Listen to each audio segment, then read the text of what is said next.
pessoal, tudo bem? Eu sou a Glenda Ferreira, especialista em investimentos na Levante. Hoje eu estou aqui na Indy Capital, estou falando com o Felipe. Obrigada por ter topado falar com a gente. O Felipe ele é gestor do fundo de ações aqui da Indy Capital, então ele vai falar um pouquinho mais sobre como que é a gestão, como que é o processo de escolha das ações aqui do fundo. Então é uma ótima oportunidade para vocês aprenderem e conhecerem também um pouco mais do fundo. Então vamos começar com a história de vocês.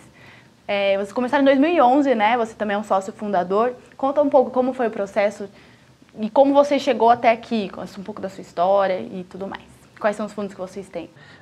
Bom, obrigado, Glenda, pela oportunidade. Bom, a Indy, ela nasceu aí da vontade de amigos e colegas de mercado financeiro de montar um próprio negócio, de investir o próprio dinheiro. A gente tinha bastante afinidade, são 5 pessoas que se juntaram, eu, Daniel, o Guerra, o Ricardo e o Paulo, e montamos um veículo para basicamente gerir nosso próprio dinheiro e de amigos e familiares. Inicialmente a empresa nasceu com um fundo que era hoje é a estratégia multimercado, na época era um FIA, mas era a mesma estratégia, hoje é um fundo multimercado, e um ano depois a gente criou um fundo de ações long only. Nós, assim, falando um pouco da nossa experiência, eu e o Daniel, que é co-gestor comigo do long only, a gente veio, essa nossa última experiência foi no Pátria. Originalmente eu comecei em corretora, em sell side, depois tive uma passagem em investment banking no Pactual, mas a maior parte da minha carreira foi no Pátria, em private equity. Lá em private equity eu tive uma experiência híbrida, então uma parte do tempo eu fiz novos investimentos em setores, principalmente consumo, serviços financeiros e saúde e educação. E depois eu também tive uma experiência executiva. Primeiro foi na Casa do Pão de Queijo, depois na própria Anhanguera, logo depois que o Pátria fez o investimento, tinham 10 mil alunos na época, 5 campos só. Eu trabalhei lá como um executivo na expansão do negócio, e a minha última experiência executiva foi como CFO de uma empresa que a gente investiu, que é a Supplier Card, que era uma administradora de cartões de crédito. Então, assim, essa experiência híbrida, eu acho que ou experiência executiva, eu acho valiosa porque você acaba entendendo o que acontece do outro lado da mesa, né? Na cozinha mesmo de uma empresa, os desafios, onde aperta o calo do executivo para transformar estratégias em execução. Porque não é mais fácil do que você, vou comprar tal ação de uma empresa e você se coloca no lugar do executivo que estava lá na ponta, né? Como que vai implementar tal estratégia, como que vai ser, é bem válido mesmo. Aí assim, a gente dá um valor muito grande para a cultura da empresa, para o alinhamento de interesses entre executivos, controladores, para o time, a motivação do time, a qualidade do time. Então, assim, essa parte mais soft, que não é só de números e dados, é um negócio que a gente valoriza bastante, e eu acho que muito também por conta disso no meu caso. O Daniel também teve,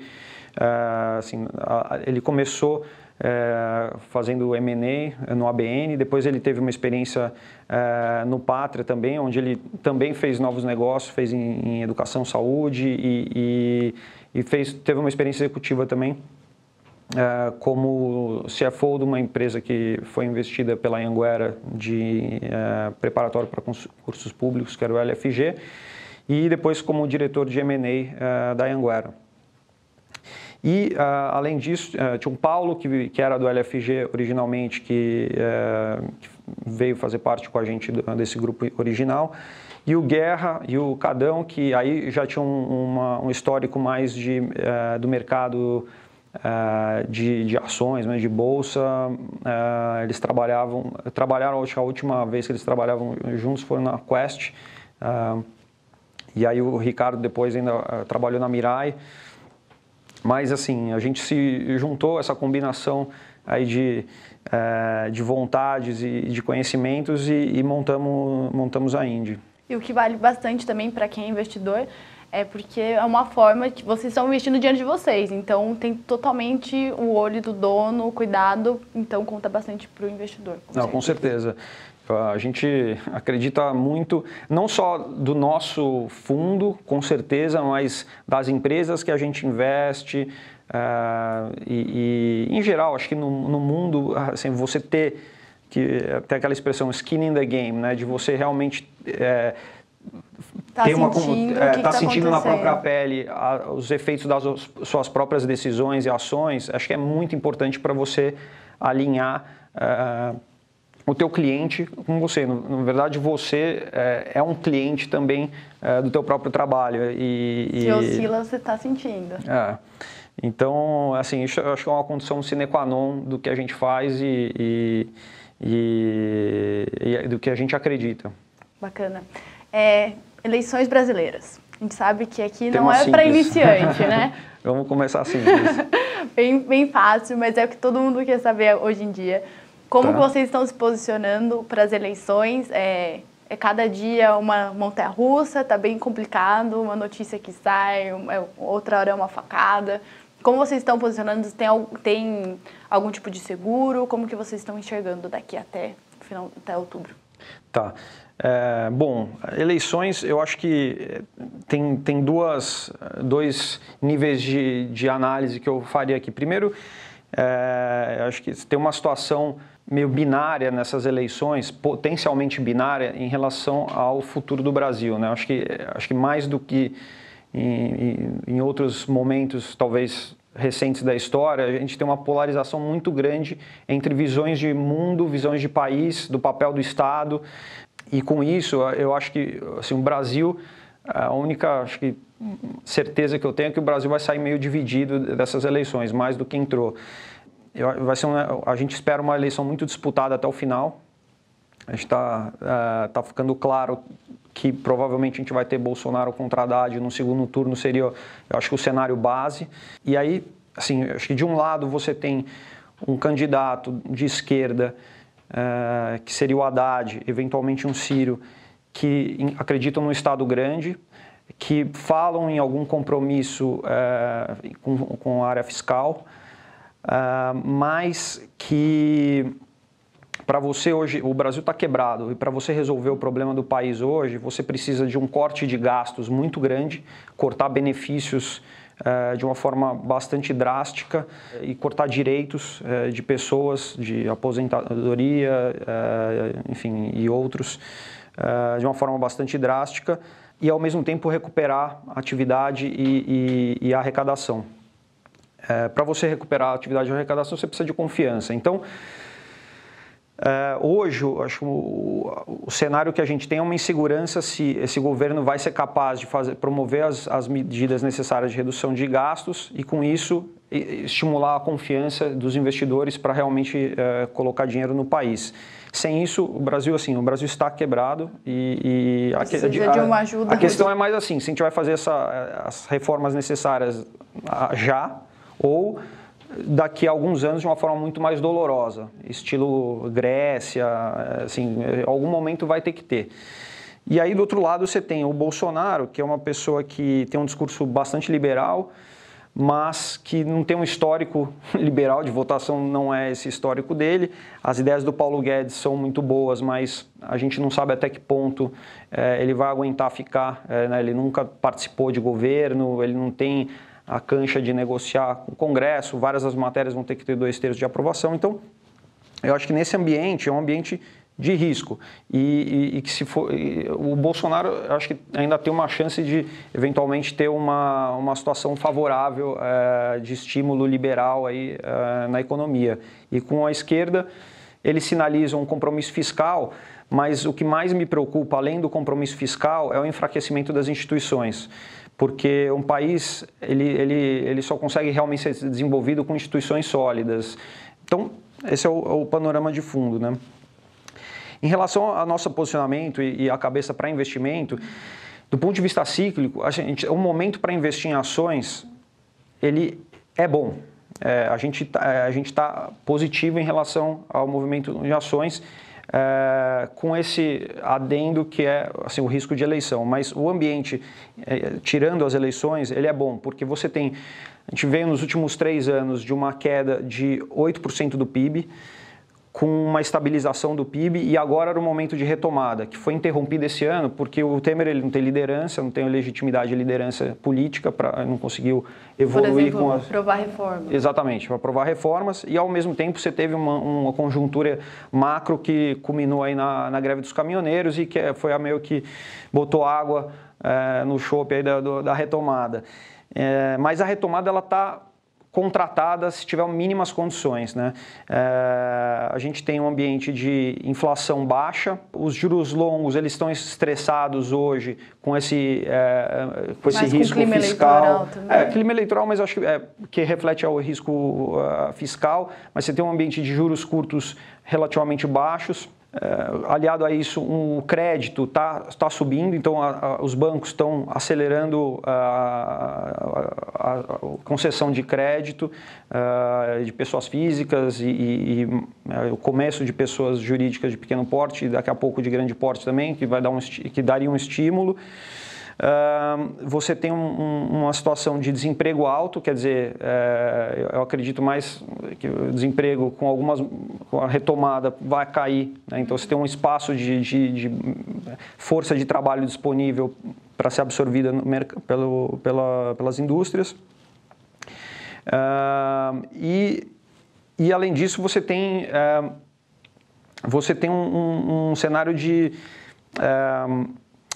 de capacidade ociosa das indústrias. Então, as indústrias elas não precisam fazer muito investimento para aumentar a sua produção. Então, isso é muito bom para aumento de rentabilidade, aumento de receita e de rentabilidade das empresas, né? Então, a gente estava no meio dessa recuperação cíclica, que eu acho que ela pode ser retomada, isso do ponto de vista interno. Confiante no Brasil. Confiante no Brasil, então. Então, assim, o ingrediente está lá. Você precisa de um governo que consiga promover minimamente as mudanças, as reformas, para que isso realmente seja detonado nessa retomada. Então, assim, isso do ponto de vista doméstico. Do ponto de vista internacional, hoje a gente tem um crescimento sincronizado das economias, principais economias mundiais, em que pese que, enfim, talvez a gente parece que está tendo um crescimento assim, sustentável, né? É um crescimento sustentável dos Estados Unidos, que vai ter que desacelerar em algum momento. É uma questão mais de quando, mas hoje a gente tem esse crescimento sincronizado de uma economia global. Tem um componente de reflação, né, volta de inflação na economia global que favorece as commodities. Então você tem um ciclo das commodities por vários motivos, um desses inflação em alta, né, uma retomada do ciclo de commodities que é bom para mercados emergentes, com certeza é bom para o Brasil. E aí você tem também os mercados emergentes, do ponto de vista de valor de ativos, os mercados emergentes eles estão com valores bastante deprimidos versus os mercados envolvidos. Então essa combinação, aliada ao fato de que hoje, olhando o nosso universo de cobertura de ações, a maior parte das ações elas têm um retorno esperado bastante alto, né, bem atrativo, é um ambiente muito bom para investir. Geralmente os melhores momentos para investir são momentos onde existe incerteza, insegurança, que os valores estão mais deprimidos. Agora, tem um risco, uma incerteza muito grande, um risco grande, porque o risco você ainda consegue precificar melhor, a incerteza é mais difícil, né? O que o PT, sei lá, se ganhar vai fazer, né? Então tem esse componente de risco alto, mas o ambiente para investimentos assim, você tem vários fatores muito positivos. Favoráveis, bacana. Conta um pouco mais sobre o trabalho então de gestor de ações mesmo, para o pessoal entender. Como que você, olhando esse cenário, olhando para todas as empresas, como que vocês conversam com os executivos, como você já falou? Que dados vocês olham principalmente? Como que é o trabalho em geral mesmo? Tá bom. Bom, acho que fazer investimentos, né, gestão de investimentos, você está tentando montar um quebra-cabeça sem todas as peças necessárias, assim, sem todas as peças que você gostaria de ter. Então, você está observando e buscando uma série de dados e informações no mundo sobre o macro, sobre as indústrias, sobre as empresas, sobre o ambiente regulatório, e tentando, com essas informações que elas são imperfeitas, elas têm vieses, porque muitas vezes vêm de conversas com pessoas, de observações e as suas próprias, os seus próprios vieses mentais. Com tudo isso, você tem que criar pegar essas peças, montar um quebra-cabeça. Você vai ter buracos. A arte de fazer uma gestão, né, de tomar as decisões, você vai tomar decisões com informações incompletas e imprecisas, muitas vezes. Tem que ter convicção naquilo que você está investindo. Ao mesmo tempo, você tem que se questionar o tempo todo se aquilo realmente faz sentido, testar as suas premissas, as suas informações, as suas convicções e através de informações no mercado, né? Acho que para você ter uma rentabilidade superior, acima da média no mercado, você precisa necessariamente fazer uma coisa diferente do que o mercado faz. Se você está fazendo uma coisa diferente do que o mercado faz, quer dizer que você vai ser testado pelo mercado, você vai ser questionado e quanto mais você estiver sólido naquilo que você acredita, em termos das informações e das análises, mais você vai estar preparado para reagir de uma forma adequada quando o mercado te questiona. Né? Então tem isso, tem que ter aquela humildade intelectual. Mas assim, mais objetivamente, né, a gente, obviamente, além de fazer todas as análises financeiras, a gente olha para concorrentes, a gente busca falar com executivos, ex-executivos, a gente fala com clientes, fornecedores. A gente tenta se cercar, uma análise meio que 360 dentro da empresa, né? Analisar a conjuntura do setor e até, enfim, do país e do mundo para tentar achar assimetrias de valor, né? Quanto que a gente acredita que essa empresa vai crescer e vai gerar de retorno nos próximos anos, quanto que o mercado versus quanto que o mercado acredita, que é uma coisa que, obviamente, todo mundo vai te falar, né? Acho que a diferença é de como se faz isso em cada uma das casas. Mais ou menos quanto tempo vocês demoram para colocar uma ação na carteira de vocês, nesse processo todo? Assim, das empresas novas, né? Porque a gente tem empresas que a gente acompanha e monitora no dia a dia. Então, a tomada de decisão, ela é uma tomada de decisão mais rápida. A gente, assim, alguma coisa entre algumas semanas para alguns meses. E isso dependendo da complexidade e do tamanho da posição também. Eu posso, assim, em algumas semanas, estruturar uma análise inicial que vai assim, geralmente a gente tem uma análise inicial que vai ser para decidir se vale a pena aprofundar ou não essa análise de empresa, se é uma empresa que é passível de investimento ou não. Se for, a gente vai aprofundar. Então, a gente faz uma análise inicial e depois aprofunda. Esse aprofundamento geralmente leva alguns meses. A tomada de decisão, ela acontece ao longo desse processo e às vezes a gente pode começar com uma posição menor à medida que a gente vai ganhando mais conforto e confiança na tese de investimentos, a gente vai aumentando a posição. Então, Felipe, abre para a gente quais são as maiores posições que vocês têm hoje. Tá bom. Então, hoje a gente tem as principais posições da casa, a gente tem Pão de Açúcar, Rumo, a empresa de logística, Vale, Petro e Qualicorp. Serão as 5 principais posições hoje da casa. Dessas posições, você tem 2 que são... eu acho que essas 5 posições elas mostram um pouco como é que a nossa carteira está estruturada hoje, né? Pão de Açúcar e Rumo são empresas que elas têm uma dinâmica de geração de valor, é claro que elas estão expostas à economia, mas ela tem uma dinâmica de valor um pouco própria.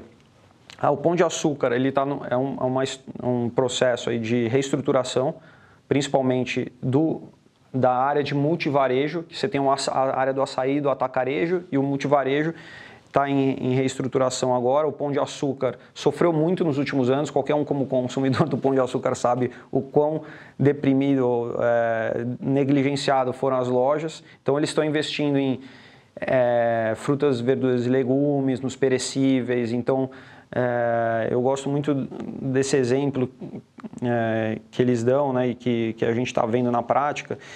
Por exemplo, frutas, verduras e legumes, eles perderam muito market share para os hortifrutis. Então, o que eles estão fazendo é colocando lá, por exemplo, você quer um abacate maduro, para hoje tem, para daqui a 3 dias tem um meio verde e tem um verde para daqui a uma semana. Então, tem essa inteligência de mais oferta e seleção de uma atenção a frutas, verduras e legumes. Isso traz muito fluxo para a loja. Eles estão fazendo promoções mais assertivas. Então, da panela foi um sucesso? Da panela, não, essas promoções são um sucesso total. Aí eles davam um desconto muito horizontalizado. E agora eles estão selecionando os produtos que trazem fluxo, mas não estão de uma forma inteligente. Então, alguns produtos promocionados que trazem muito fluxo, mas não estão promocionando aquilo que tem uma margem muito alta e que, enfim, que antes eles promocionavam, mas que não precisaria para trazer esse mesmo fluxo. Até o aplicativo deles também tem uma inteligência bem bacana, né? De oferecer o que a pessoa compra efetivamente, com desconto. Não, exatamente. Essa fidelização, acho que é o que eles estão caminhando. Reformaram algumas lojas, então eles segmentaram lojas, pegaram as 30 lojas que representam uns 30% do faturamento e investiram mais nessa loja, deram uma atenção devida aí para essas lojas. Então, esse é um exemplo, ela está relativamente barata, Pão de Açúcar. Aí tem Rumo, que ela está descolada um pouco dessa questão macro eleitoral, até um certo ponto eleitoral, porque ela vende logística para empresas que exportam grãos, né? E exportação de grãos é uma demanda global, então é um negócio que está mais protegido à flutuação da economia local. Ela é monopolista, né, no trajeto Mato Grosso, Porto de Santos, e tem muito investimento para ser feito. Ali a gente acredita que dá para dobrar o lucro operacional em 3 anos dessa empresa, né? Assim, o potencial é maior do que isso, né? Acho que é meio óbvio, essa tese é um pouco óbvia, né? Que o Brasil precisa de logística de grãos, que tem muito o que fazer aí. Mesmo dentro de Mato Grosso, tem vários trechos que não são atendidos por ferrovia. A gente acredita que à medida em que as ferrovias elas aumentem a sua extensão dentro de Mato Grosso, que a própria produção de grãos vai aumentar por conta disso. Hoje tem pasto lá porque não tem logística de grãos. Se tivesse logística de grãos, teria uma demanda ainda maior. Então a gente gosta bastante de Rumo. Tem o risco da renovação da Malha Paulista, mas que é uma coisa que a gente conseguiu precificar o risco dela e entendeu que fazia sentido mesmo assim. Aí, numa outra parte da carteira, né, que é, por exemplo, Vale do Rio Doce. Vale do Rio Doce a gente tem um ambiente de alta de commodities agora. A China continua consumindo muito minério de ferro, né, com a dúvida até quando. Isso é sustentável.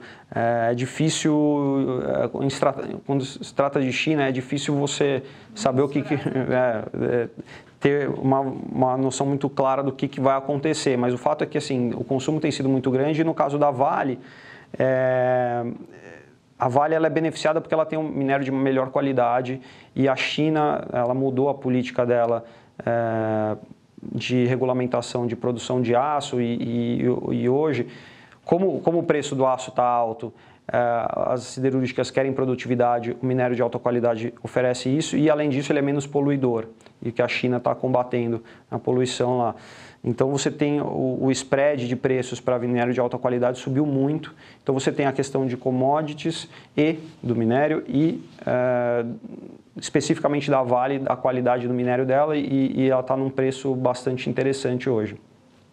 Melhorou muito a governança, tem uma série de iniciativas dentro da Vale que são interessantes, que a gente acredita que possa elevar o preço médio de venda do minério.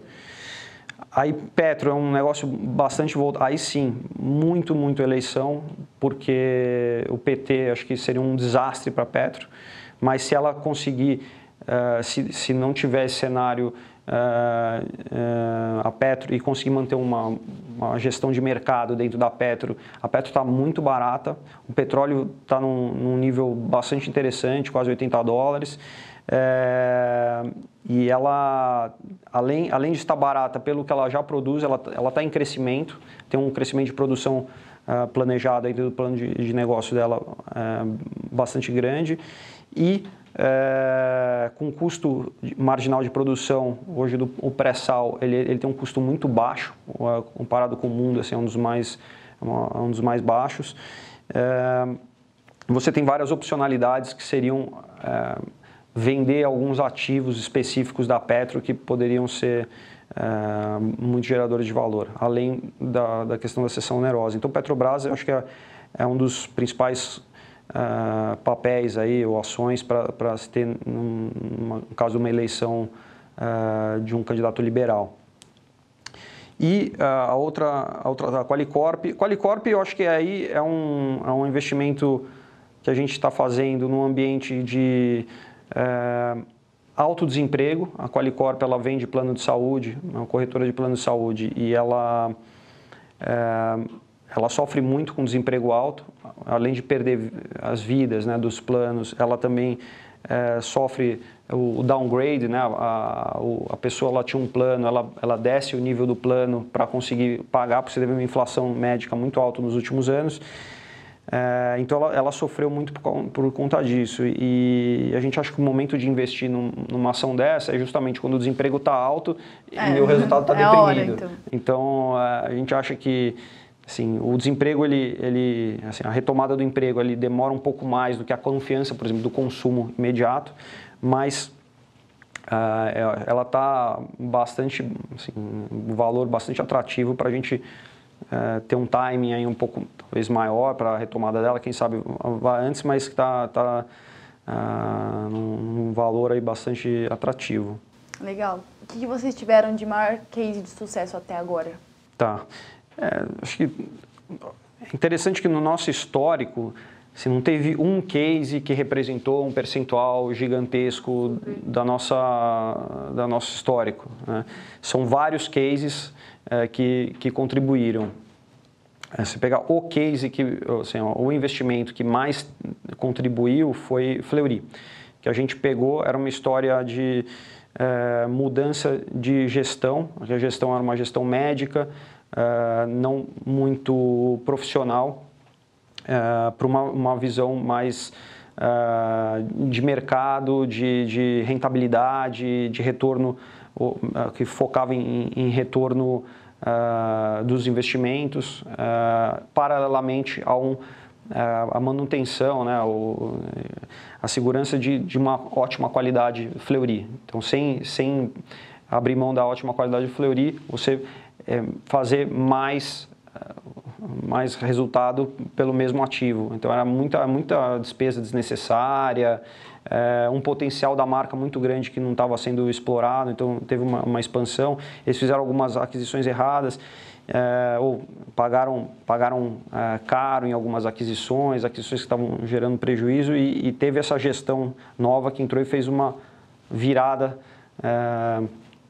no negócio e extraiu muito valor lá de dentro. A marca do Fleury, ela consegue, para os planos de saúde é muito valiosa. O plano de saúde ele consegue cobrar muito mais caro para um plano de saúde que tem a Fleury versus um que não tem Fleury, né? E a margem é estruturalmente maior lá. Então esse foi um investimento excepcional. Eu acho que esse, assim, eu destacaria esse como o principal. Bacana, já conta. Da parte contrária, o que você vê de maior fracasso até agora e qual foi a lição aprendida? Olha, acho que a ação que a gente mais teve assim, um revés na nossa história foi Fibria, que é uma ótima empresa, mas a gente estava muito grande na hora errada na Fibria. Basicamente foi na virada, em 2016, quando teve o impeachment da Dilma.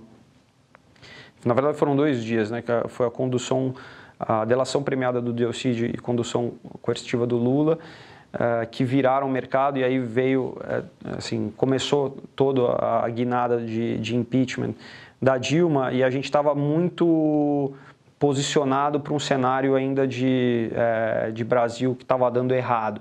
Então, apostando na Fibria, é uma posição grande, que é uma empresa que ela basicamente tem receita em dólares, custos em reais, ela é uma empresa dolarizada, né? E aí o dólar despencou e a gente teve um revés. Mas eu acho que assim, um grande aprendizado, como outros a gente teve, é que, primeiro, eu acho que a gente estava um pouco, assim, essas ações de commodities são ações que elas têm uma dinâmica de risco maior, né? E a gente estava muito monotemático na questão de que o Brasil está dando errado, vai dar errado, entendeu? Então, quando teve a virada, a gente tomou esse contrapé muito grande. Acho que o grande aprendizado foi criar filtros internos para não fazerem com que a gente esteja tão direcional para um tema único. Então, a gente criou filtros de qualidade, então alguns filtros de commodities, alguns filtros de posição setorial, e eu acho que desde então a nossa performance qualitativamente melhorou, além de quantitativamente. Desde 2016, qualitativamente melhorou. Nosso histórico é um histórico, assim, eu acho bem positivo. Conta pra gente a rentabilidade. Tá. No long only, desde a nosso histórico acumulado, a gente está com mais ou menos 113% de ganho versus 44% da bolsa. Então tem um alfa aí de 70% quase.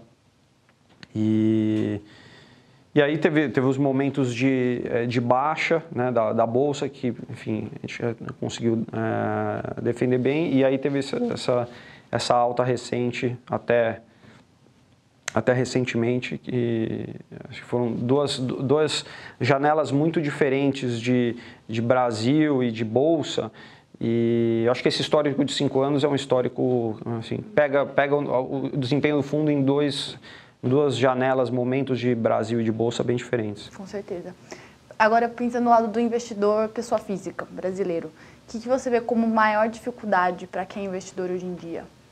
Seria, sei lá, pensar no longo prazo? Você comentou que tem lado positivo do brasileiro também, eu quero que você fale novamente. Não, então, eu acho que, assim, investidor, a maior dificuldade para qualquer investidor é comprar barato e vender caro, né?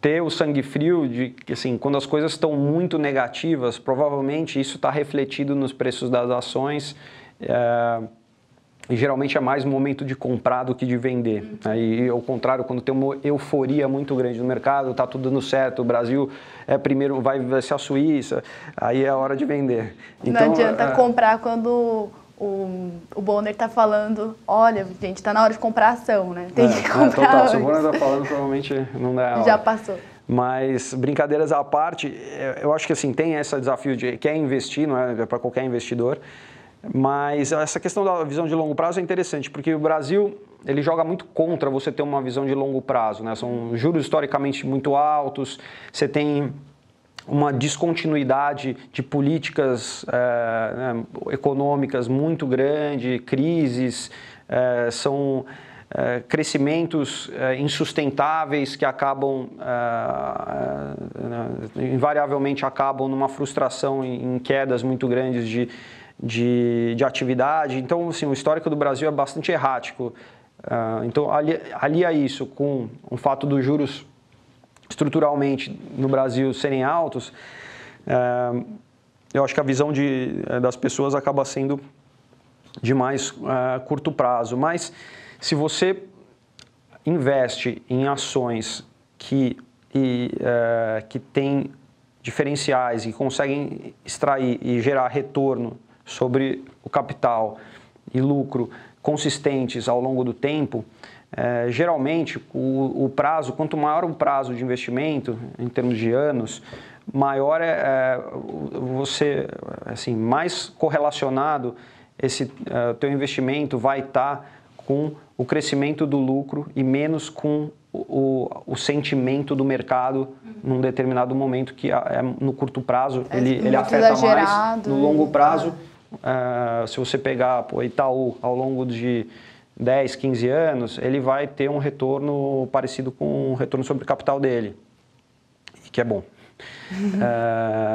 Então, eu acho que é isso. Essa paciência, ela acaba se pagando, claro, nos investimentos que geram o retorno, que tem um bom retorno sobre capital, consegue sustentar crescimento ao longo do tempo. E para finalizar, o elogio que você tinha feito para os investidores, que você percebeu agora ao longo dos tempos de fundo que estão em plataformas para pessoa física?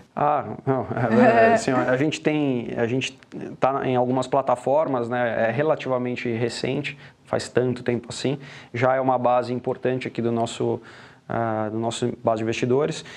E, de fato, assim, a gente já viu alguns momentos de alta muito forte no mercado, baixas, alguns momentos de estresse, a própria greve dos caminhoneiros mais recentemente.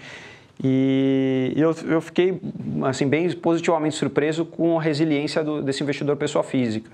É claro que você tem alguns resgates nesses momentos, mas tem muita aplicação também. Eu estou vendo que muito investidor está enxergando esses momentos como momento de compra e não é assim, no estrutural, a gente não teve grandes movimentações nesses eventos.